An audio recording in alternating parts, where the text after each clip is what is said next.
옆 사람에게 주의 이름으로 사랑합니다 라고 한번 고백하겠습니다. 주의 이름으로 사랑합니다. 가족끼리라면 허그해도 괜찮아요. 또 남끼리 또 그런 거 하지 말고 다시 한번 주의 이름으로 사랑합니다 하고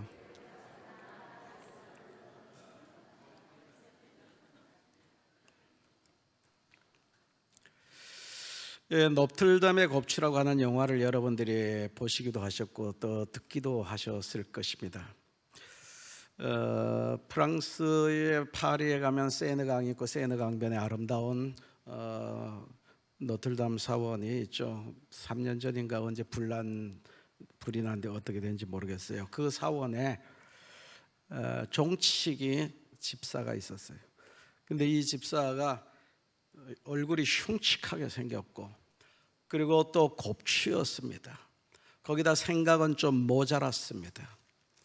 그런 사람인데 어느 날 미모의 여인 에스메랄다라고 하는 여인을 보게 되면서 마음속에 짝사랑이 일어나기 시작했어요. 사랑하기 시작했습니다.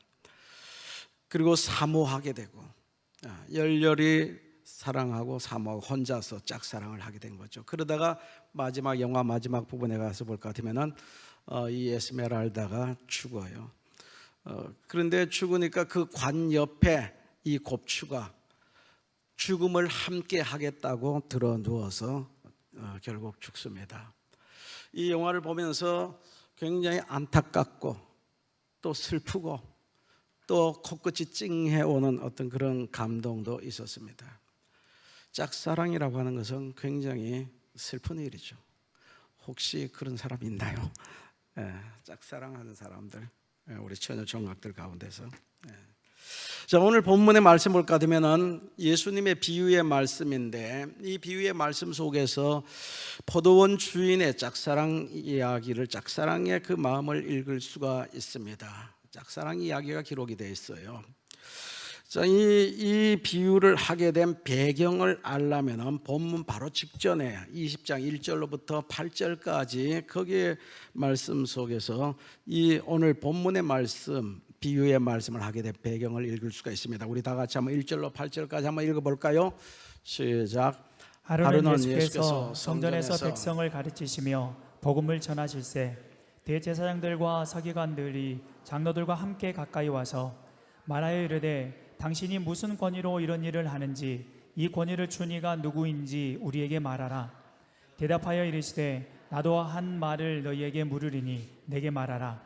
요한의 세례가 하늘로부터냐 사람으로부터냐? 그들이 서로 의논하여 이르되 만일 하늘로부터라 하면 어찌하여 그를 믿지 아니하였느냐 할 것이요 만일 사람으로부터라 하면 백성이 요한을 선지자로 인정하니 그들이 다 우리를 돌로 칠 것이라 하고 대답하되 어디로부터인지 알지 못하노라 하니 예수께서 이르시되 나도 무슨 권위로 이런 일을 하는지 너희에게 이르지 아니하리라 하시니라. 아멘.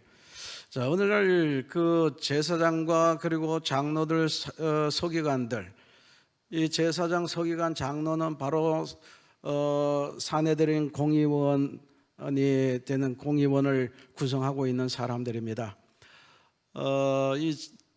이 제사장, 서기관 또 장로 각각 24명씩, 그래서 72명이 바로 산헤드린 공의원의 의원이에요. 우리로 한다면은 뭐 국회라고 할 수도 있고요. 어쨌든 여기서 뭐 종교 재판도 하기도 하고 사회적인 문제를 처리하기도 하는 아주 최고의 기관이기도 한 것이죠. 이를 구성하고 있는 바로 제사장 그리고 서기관, 장로, 이들이 예수님 앞에 와서 이런 질문을 하는 거예요. 우리 보니까 당신이 예루살렘 성전에서 돈 바꾼 사람들의 상을 뒤엎어버리고 그리고 짐승 판 사람들의 짐승을 다 내쫓아버리고 그리고 또 지금은 수많은 군중들을 향해서 설교를 하고 하는데 도대체 무슨 권세로 그렇게 할 수 있느냐? 또 그 권세를 누가 줬단 말인가? 이건 궁금해서 묻는 것이 아니고 이것은 완전히 그것은 오직 자기네들이 할 수 있는 유일한 권리라고 생각을 했어요. 성전을 정결하게 한다라든가 그리고 모든 예배의 질서라든가 설교를 한다는 이 모든 것은 그들이 할 수 있는 유일한 그 고유한 권세라고 생각을 했는데, 도대체 예수는 누가 그런 권세를 줬고 또 누가 그런 누구로부터 권세가 왔느냐? 이것은 완전히 신성모독죄고 이건 무례한 행동이다. 그래서 어떻게 해서든지 신성모독죄나 이런 것으로 몰고 가지고 예수님을 죽이려고 지금 기회를 보면서 예수님에게 이런 질문을 던지는 거예요. 누가 그런 권세를 줬느냐라고. 그러니까 예수님께서 하시는 대답이, 그러면 나도 너희들에게 한번 묻고 싶다. 세례 요한의 세례가 하늘로부터 내려왔느냐 아니면 사람으로부터 왔느냐 대답하라. 대답하지 않으면 나도 대답하지 않겠다. 하나님께서 세례 요한에게 하나님의 종 세례 요한에게 세례를 베풀시는 그런 권세를 주었느냐? 그렇다라면은 하나님으로부터 내려왔다라면은 뭐 제사장이라든가 서기관 장로들도 다 그 앞에 가서 세례를 받아야 하지 않습니까? 근데 이들은 세례 요한을 무시하는 거예요. 그리고 세례 요한이 베푸는 세례를 무시하니까 그 앞에 가서 머리를 숙이고 세례를 받지 않는 겁니다. 아니, 하나님이 줬는데 하나님의 권세로 권위로서 부여한 그 권세 앞에 무릎을 꿇어야 하지 않습니까? 그러니까 하나님으로부터 내려왔다고 할 수가 없는 거예요. 자기네들이 한 짓이 있으니까. 그렇다고 해서 사람으로부터 왔다라고 이렇게 얘기하면 지금 이스라엘의 군중들은 엄청나게 세례 요한은 하나님이 보낸 하나님의 종으로 생각하면서 수많은 사람들이 구름대와 같이 세례 요한을 쫓아다녔던 지금 이 말하는 순간은 이미 처형을 당했지만은, 그래서 세례 요한을 하늘같이 받들고 이렇게 존경을 하고 있는데 하나님의 종으로 인정을 하지 않는다라면 저 군중들이 돌을 들어서 칠 것 같단 말이에요. 그러니 하늘에서부터 내려왔다라고도 말을 못하고 사람들로부터 왔다라고도 말을 할 수가 없는 거예요. 그러니까 이들이 국례지적으로 대답을 하기를 뭐라고 하면, 우리가 세례 요한이 세례를 베푸는 그 권세는 누구로부터 왔는지 모르겠다라고 얘기를 했어요. 누구로부터 왔는지 모르겠다. 하나님으로부터 온 것을 부정하고 싶은데 그렇게 말 못하고 누가 부여했는지 모르겠다라고 얘기하니까 예수님께서도 그러냐? 그러면 나도 이런 일을 행할 수 있는 권위가 누구로부터 주어졌는지 말하지 않겠다 라고 하시면서, 그러시면서 비유로서 대답을 하는 겁니다. 비유로서. 어떤 사람이, 오늘 본문의 말씀이에요, 포도원을 만들어 놔놓고 그리고 농부들에게 소작료 얼마 받기로, 최소한의 소작료를 받기로 하고 그들에게 맡기고 외국으로 떠났다 이거예요. 그냥 포도원만 덩그렇게 만들어 놓은 것이 아니고, 마태복음에 볼 것 같으면은 아주 포도원을 정성을 다해서 울타리도 만들고 그리고 포도즙을 짤 수 있는 틀도 만들어 놓고 원두막도 예쁘게 만들어 놔놓고 그리고 포도원 농부들에게 이것을 최소한의 아주 적은 소작료, 소출을 받기로 하고 그들에게 맡기고 외국에 나간 겁니다. 이제 때가 되었어요. 이제 추수할 때가 돼서 포도 수확을 거둘 때가 돼서 심부름 잘하는 종 하나를 보냈습니다.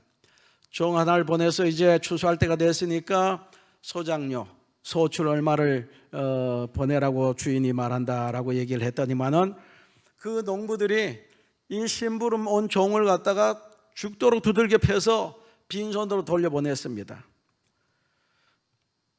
그러니까 다시 포도원 주인은 두 번째 종을 또 다시 보낸 거예요. 두 번째 종도 마찬가지로 이 악한 농부들이 능지처참해가지고 빈손으로 돌려보내버렸어요. 그랬더니 포도원 주인은 또 세 번째 종을 또 보냈습니다. 그랬더니 마찬가지로 이 악한 농부들이 죽도록 두들겨 패가지고 그냥 돌려보냈어요.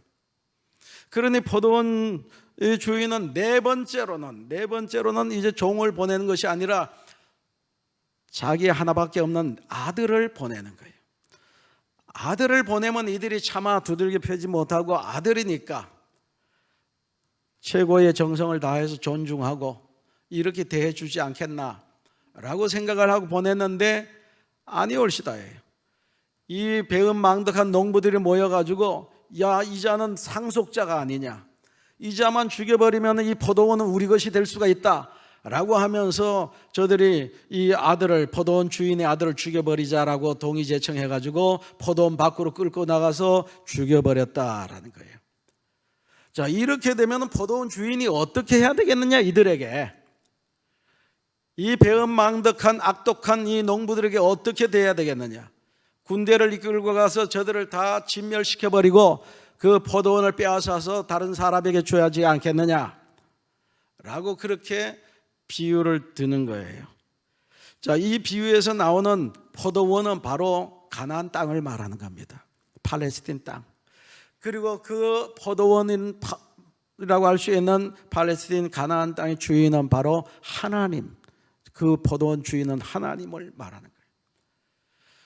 그리고 그 주인이 보낸 종들은 누군가 바로 선지자들입니다. 하나님의 종들, 선지자들이. 그리고 아들은 누구겠어요? 예수 그리스도입니다. 포도원 주인이 하나님이라면 하나님의 아들이 바로 예수 그리스도입니다. 그럼 이들을 죽인 자들은 누구겠습니까? 종을 핍박하고 그리고 아들을 죽인 이 악한 농부들은 누구겠어요? 바로 이 지금 비유를 듣고 있는 종교 지도자들이고 이스라엘 백성들을 두고 하는 얘기입니다. 자, 뭔 얘기인가 하면은 하나님께서 애굽 땅에서 430년 동안 종살이하던 이스라엘 백성들을 불쌍히 여겨서 그들을 출애굽시켜서 해방시켜가지고 하나님이 예비하신 땅 가나안 땅으로 그들을 데려와서 거기에 심었습니다. 그리고는 그들이 그 땅을 잘 경영해서 그 포도원과 같은 그 땅을 잘 경영해서 하나님 백성답게 살면서 많은 열매를 맺으며 하나님과 좋은 관계 속에서 많은 열매를 맺는 이런 삶을 살기를 바라면서 하나님께서 그들에게 종들을 파송시킵니다. 선지자를 파송시키고 제사장을 파송시키고 선지자를 파송했더니만은 파송해서 그들을 때로는 위로도 하고 격려도 하고 때로는 경고도 하고 때로는 책망도 하고 그래서 어떻게 해서든지 하나님 백성답게 저들이 성숙하고 많은 열매 맺는 이런 사람들이 되기를 그리고 하나님과 좋은 관계 속에 살아가기를 바라는데 그런데 이스라엘 백성들은 어떻게 합니까? 선지자들을 핍박하고 마지막에는 예수님까지 하나님의 아들 예수까지 십자가에 매달아 죽여버렸어요. 그 얘기를 하는 거예요. 이런 배은망덕한 그들을 어떻게 하겠느냐? 심판하 진멸하지 않겠느냐?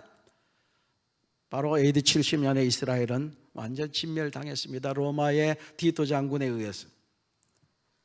그리고는 그 포도원을 빼앗아서 이방인에게 넘겨줬습니다.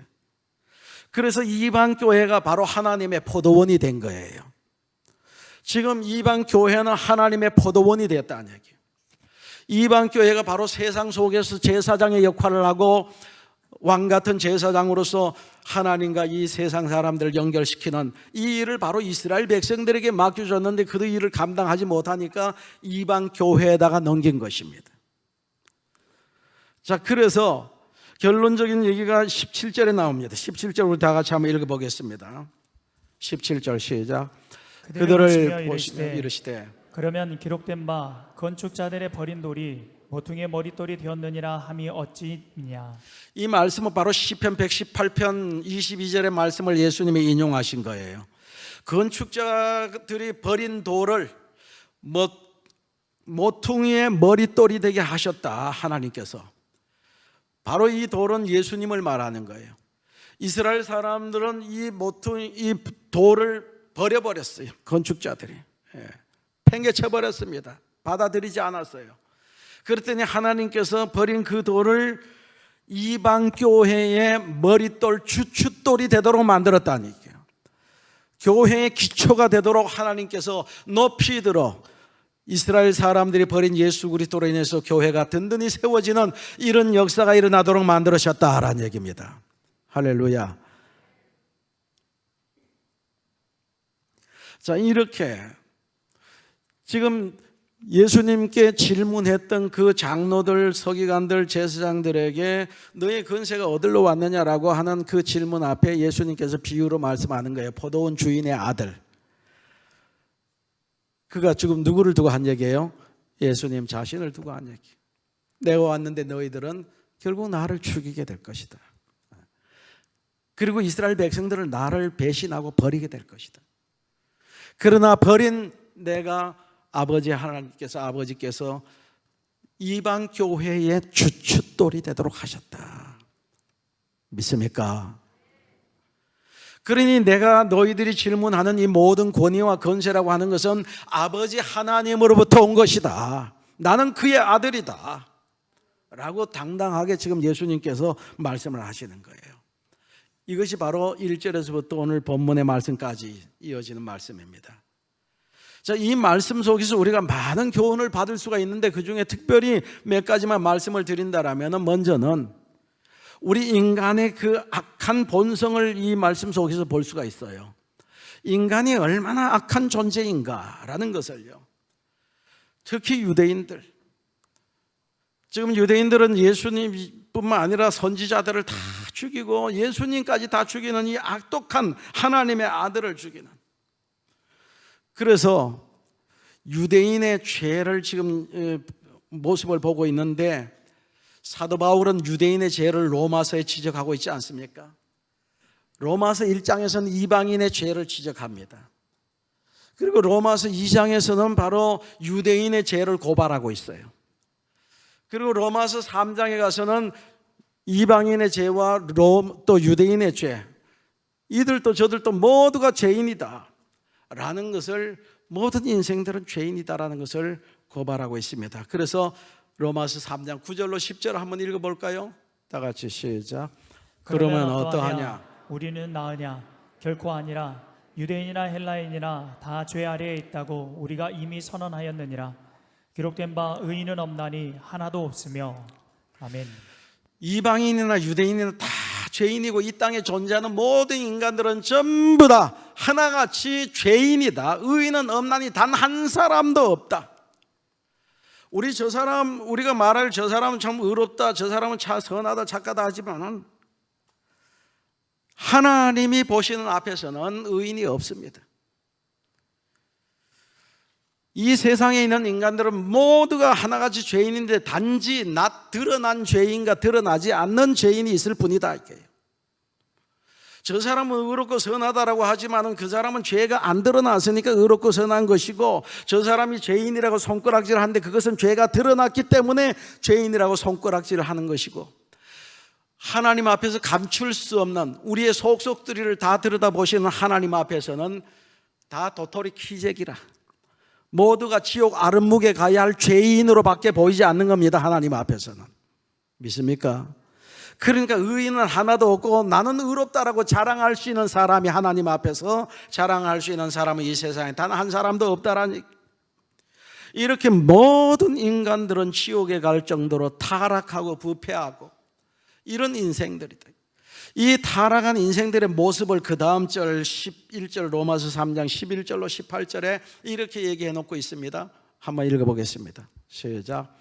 깨닫는 자도 없고 하나님을 찾는 자도 없고 다 치우쳐 함께 무익하게 되고 선을 행하는 자는 없나니 하나도 없도다. 그들의 목구멍은 열린 무덤이요 그 혀로는 속임을 일삼으며 그 입술에는 독사의 독이 있고 그 입에는 저주와 악독이 가득하고 그 발은 피 흘리는 데 빠른지라. 파멸과 고생이 그 길에 있어 평강의 길을 알지 못하였고 그들의 눈 앞에 하나님을 두려워함이 없느니라 함과 같으니라.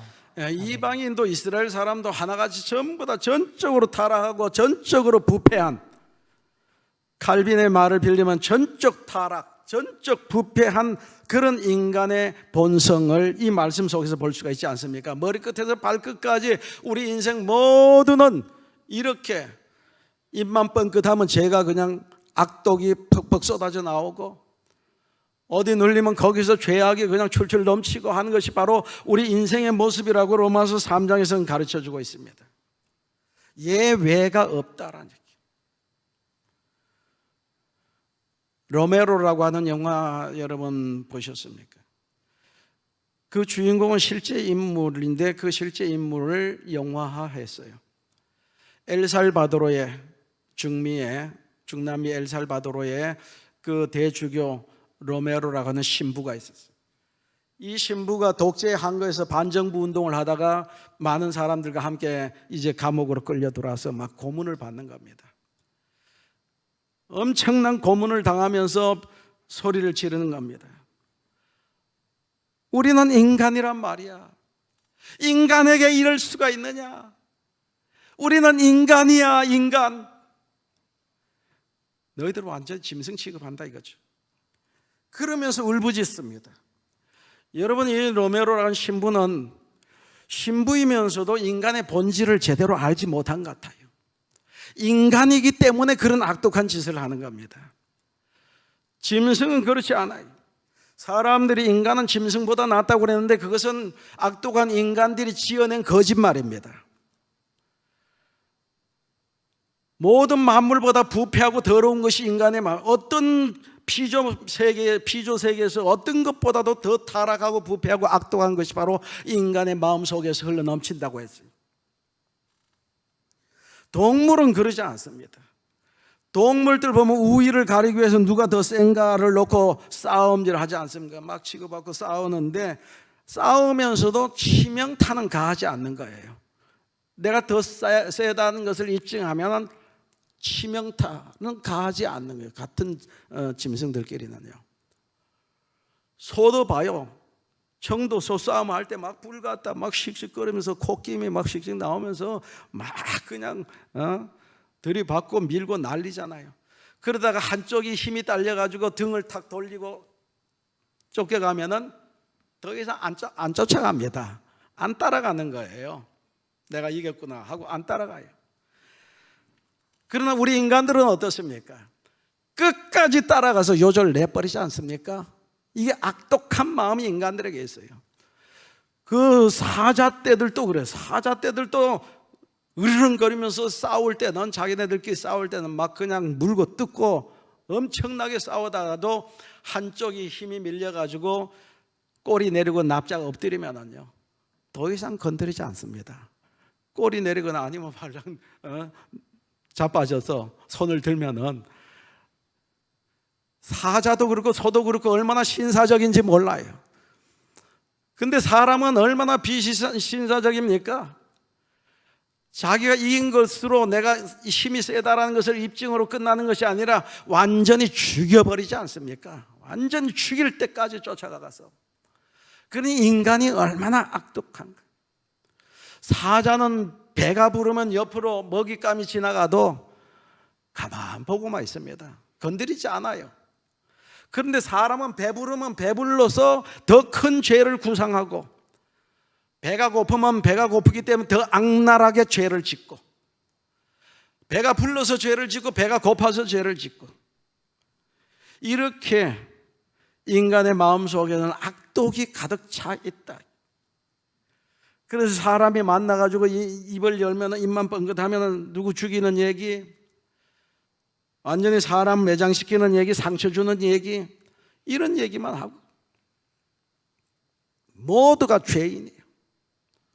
선을 행하는 자가 없어 선한 일을 한다라면 자기 생색 낼 때만 선한 일을 하지, 누구하고 친하지를 못합니다. 친한 척하는 것은 공동의 적이 생겼기 때문에 손잡으려고 친해지는 것이지, 평소에 친하지 않던 사람이 갑자기 친하면 그 사람은 공동의 적이 생겼다는 얘기야. 그게 진짜 좋아가지고 친하는 게 아니에요. 이런 악한 마음은 너나 할 것 없이 누구에게나, 모든 사람들에게는 다 깃들이고 있어요. 성직자라고 없는지 아십니까? 수도원에서 수도를 하면은 없습니까? 교회에서 목회를 하면 그런 마음이 없고 천사의 마음만 품고 있습니까? 아니 옳시다. 아까 서두에서 노틀담의 고추 얘기를 했습니다. 이 노틀담의 고추라고 하는 영화를 쓰게 된, 이 작품을 쓰게 된 그 배경에 대해서 영화 서두에 쭉 나옵니다. 이걸 누가 쓴가 하면 빅토르 위고가 쓴 작품이 아닙니까? 어떻게 해서 위고가 이 노틀담의 고추라고 하는 이 작품을 쓰게 됐는가에 대해서 설명이 나오는데, 어느 날 그 세느 강변에 있는 노틀담 사원을 방문을 했어요. 근데 방문을 해서 보니까 기둥에 헬라어로 아난케라고 하는 숙명이라고 하는 단어가 깊이 새겨져 있는 거예요. 돌 기둥에. 이거는 관광객이 있었다면 잠시 낙선을 할 수가 있지만은 이것은 굉장한 시간을 들여가지고 여기에 새겼단 말이에요. 그걸 보는 순간에 다른 생각으로 딱 연결이 되는 거예요. 그렇다면 이 사원 속에 있는 사람 누군가가 이걸 썼다라면 수도사가 쓴 것이 아닌가 이거예요. 여기까지 오자. 그러면 수도사가 왜 저걸 썼을까? 자기 일생을 온전히 하나님 앞에 바치겠다라고 결단하고 수도학이라고 생각을 하고 이 수도원에 들어왔다라면, 그렇다면 온전히 자기가 가던 그 모든 세속의 생각과 세속의 발걸음을 다 끊고 이제 하나님 앞에 나왔으니까 감사와 찬송으로서 매일매일을 보내고 정말 행복한 그런 시간을 보내야 할 자리가 바로 이 수도원이 아닌가. 그런데 왜 가장 행복하고 가장 평안해야 할 이 자리에서 사람들의 눈을 피해가지고 밤마다 나와서 날카로운 도구로서 이 돌에다가 깊이 몇 며칠 걸쳐서 숙명이라고 하는 이 단어를 적어놨을까? 여기까지 생각하니까 하나의 작품이 딱 떠오르게 되는 겁니다. 노틀담의 곱추라는 작품을 구상하게 된 거예요. 그렇다면 이 노틀담의 곱추의 주인공이 누군가? 곱추인가? 아니면 곱추가 짝사랑했던 에스메랄다인가? 아니면은 그 에스메랄다와 사랑했던 기병대 사관인가? 다 아닙니다. 누구겠습니까? 바로 이 화면에는 나오지 않지만은 수도사입니다. 수도사라는 얘기예요.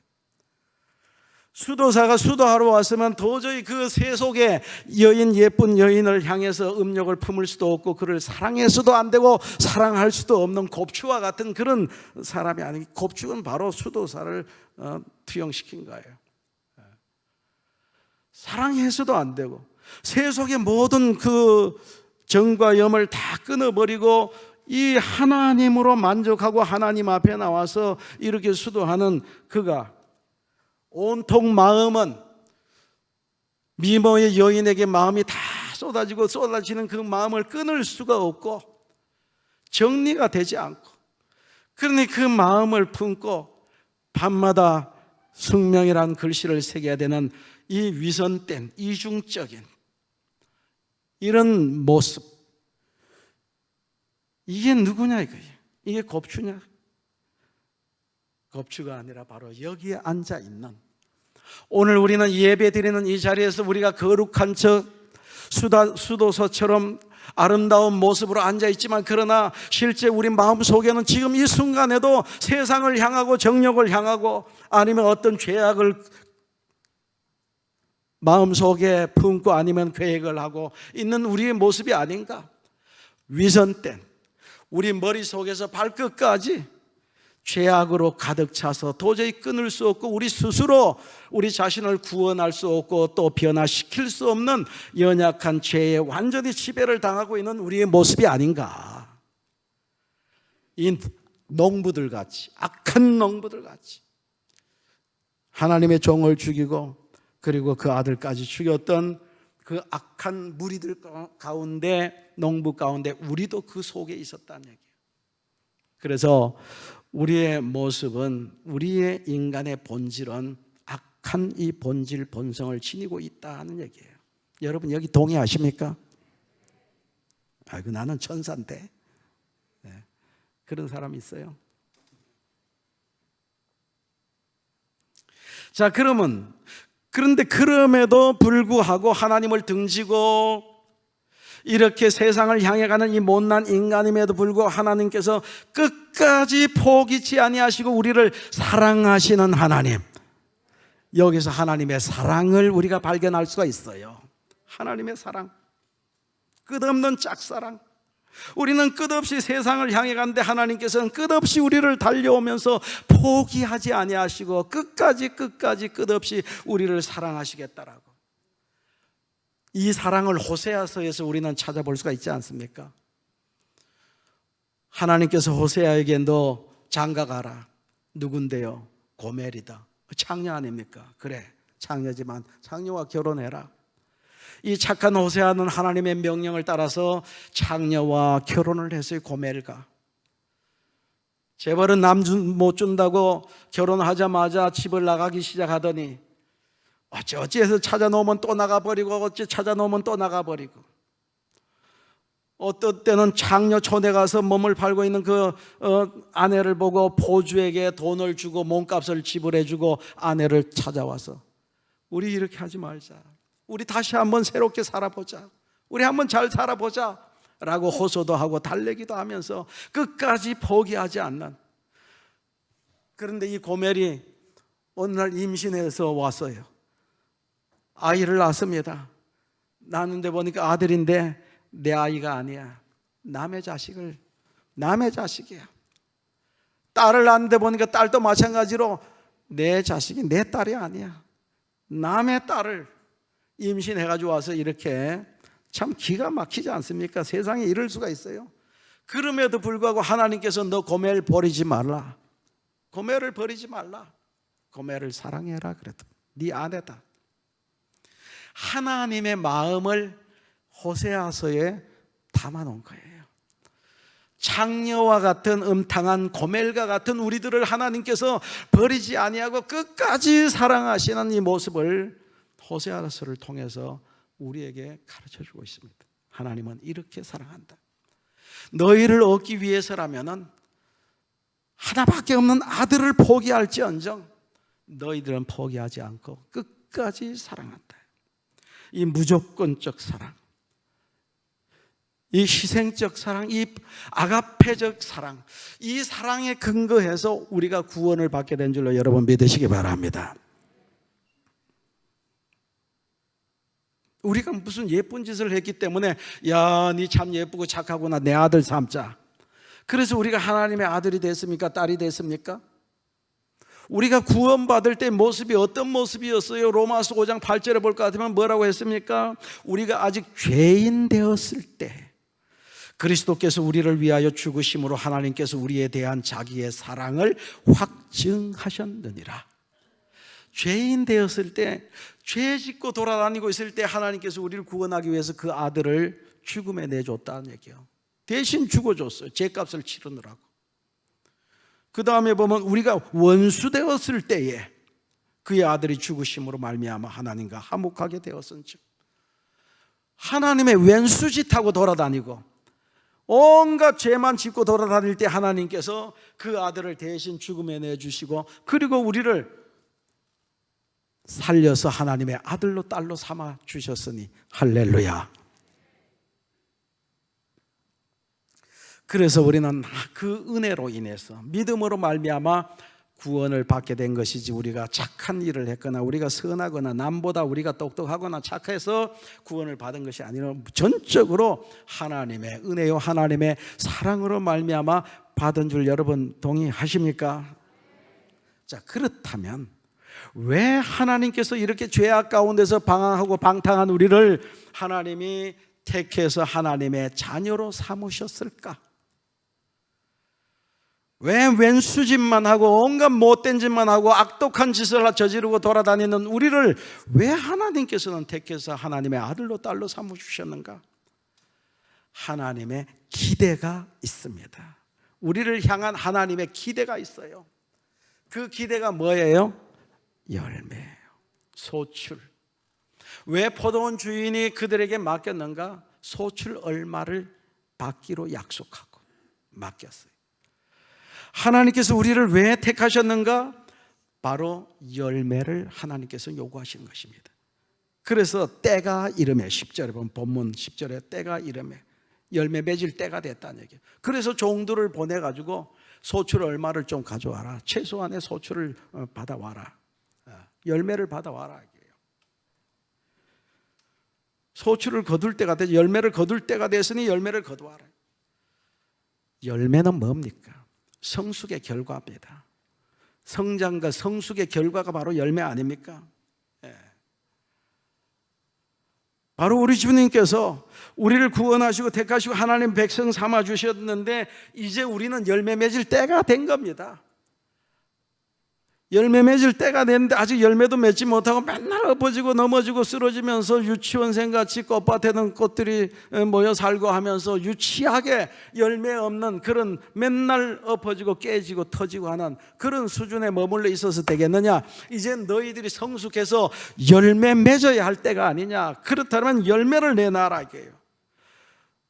전도의 열매든 봉사의 열매든 열매가 많이 있는데 가장 우리가 대표적인 열매하면 생각나는 열매가 뭐가 있습니까? 성경 속에요. 무슨 열매요? 성령의 열매가 있지 않습니까? 성령의 열매. 성령의 열매가 뭔가 하면 갈라디아서 5장 22절로 23절 한번 읽어보겠습니다. 다 같이 읽어보겠습니다. 시작.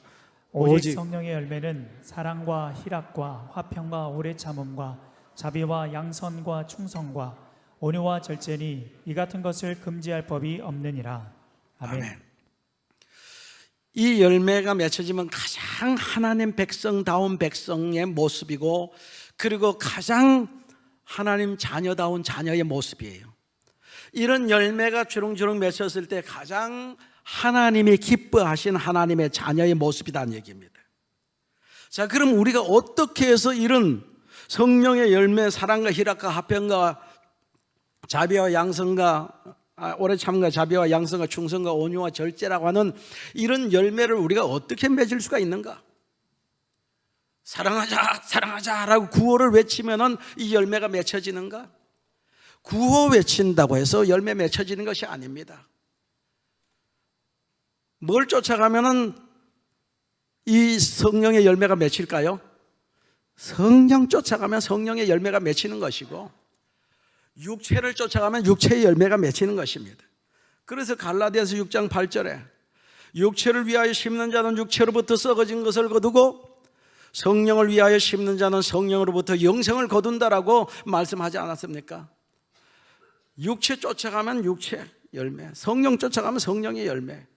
육체에 쫓아가면 어떤 열매가 맺히는 것, 육체의 열매는 어떻고 성령 쫓아가면 성령의 열매는 어떤 것인가라는 것을 갈라디아서 5장 16절로 24절까지 한번 읽어보겠습니다.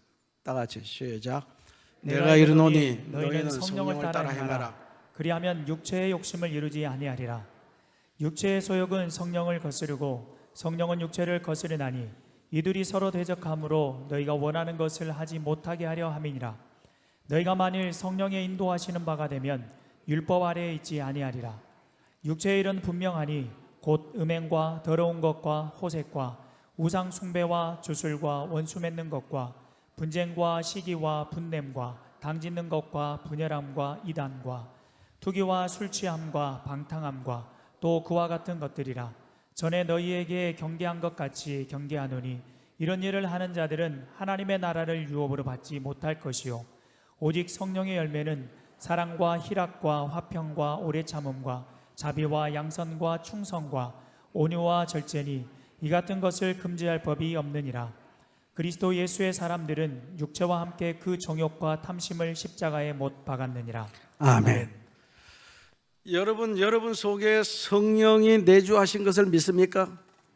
우리는 예수 그리스도를 구주와 주님으로 영접하는 순간에 성령이 내 속에 들어오셔서 내주하시는 거예요. 우리가 예수 믿기 전에는 원주민이 우리 육체 속에 살아서 육체의 사람이에요. 원주민이 있었습니다.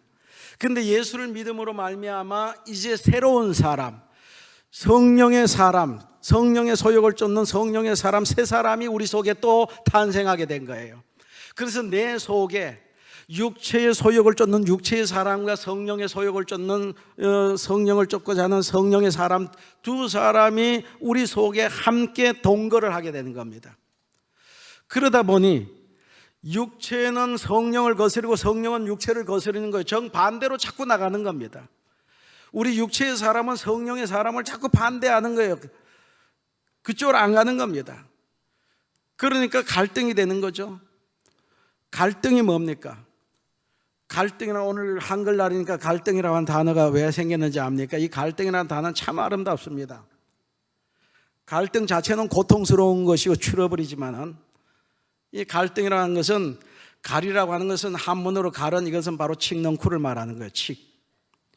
등은 뭔가 등넝쿨을 말하는 겁니다. 근데 이 등나무를 심고 칡넝쿨을 심어 놓으면요, 나무 하나를 두면은 항상 등넝쿨은 오른쪽으로 감고 올라갑니다.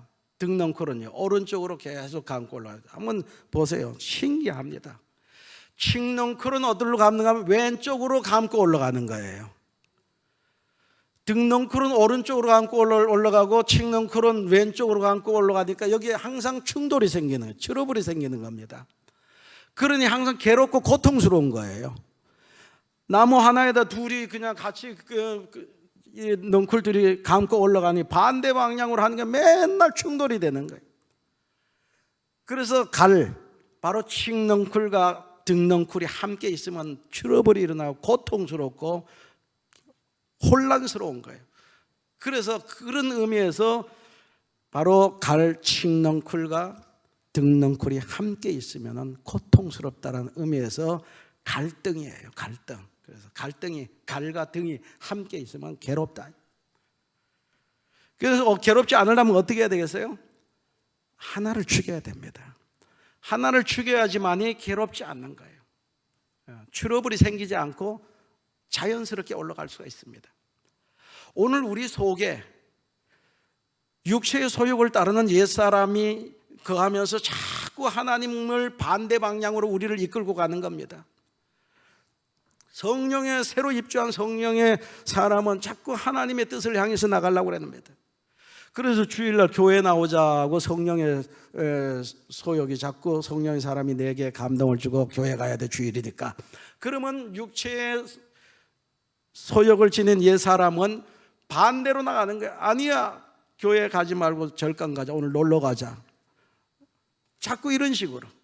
아니, 오늘 주일이니까 교회 나가야지, 나가서 예배 드려야지. 아이고, 뭐 꼭 교회 나가서 예배 드려야 되냐, 집에서 TV 앞에서 영상으로 예배 드리면 되지 하고 육체 사람은 자꾸 이런 반대 방향으로 자꾸 가자고 그러는 거예요. 그러니까 뭐가 생겨요? 마음속에 뭐가 생겨요? 갈등이 생기는 거예요. 두 개가 각자 다른 방향으로 가자고 하는 육의 사람과 성령의 사람이 함께 어우러져 한 속에 있으니까 갈등이 계속 생기는 겁니다. 갈등이 안 생기려면 어떻게 해야 되겠습니까?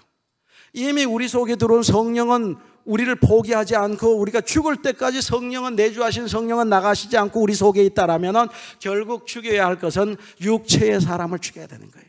육신의 소욕을 죽일 수밖에 없는 겁니다. 그래서 놀러 가자 하는 것을 죽이는 거예요. 성령의 소욕이 11조 해야지 그러면 육체의 사람은 내가 다 써도 모자라는데 하면서 반대로 나가는 겁니다. 성령의 사람 봉사해야지 그러면 육체의 사람은 피곤해 죽겠는데 뭔 봉사야 하면서 자꾸 서로 갈라디아서 5장 말씀이 육체는 성령을 거스리고 성령은 육체를 거스린다. 반대 방향으로 나간다는 얘기. 그러니까 괴롭고 고통스러운 거예요. 괴롭고 고통스럽지 않고 정말 신앙생활을 즐겁고 행복하게 하려면 어떻게 해야 되냐? 결국 육체의 소욕을 죽여야 되는 겁니다. 전에 10번 죄를 짓던 것을 5번으로 줄이고 5번 짓던 걸 3번으로 줄이고 3번을 짓던 것을 1번으로 줄이고 이렇게 줄여나가서 자꾸 육체의 소원을 다 들어주면 아주 그냥 드세지는 겁니다.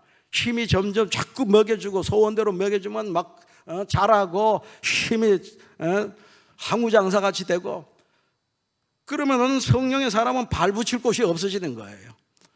그럼 기고만장해가지고 육체의 사람이 자기 하고 싶은 대로 막 해버리는 거예요.